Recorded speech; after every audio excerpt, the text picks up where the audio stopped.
السلام علیکم ورحمۃ اللہ وبرکاتہ۔ میرے محترم دوستو، منافق کی تین نشانیاں ہیں۔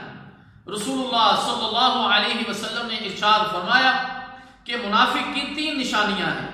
جب بات کرے تو جھوٹ بولے، وعدہ کرے تو پورا نہ کرے، جب کوئی امانت اس کے پاس رکھی جائے تو اس میں خیانت کرے۔ صحیح بخاری۔ اللہ تعالیٰ جل شانہ سے دعا ہے کہ اللہ تعالیٰ ہمیں ان تین برائیوں سے بچنے کی توفیق عطا فرمائے۔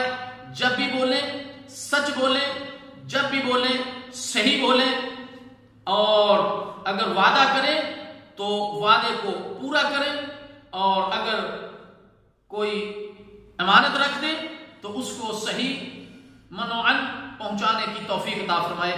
والسلام علیکم ورحمۃ اللہ وبرکاتہ۔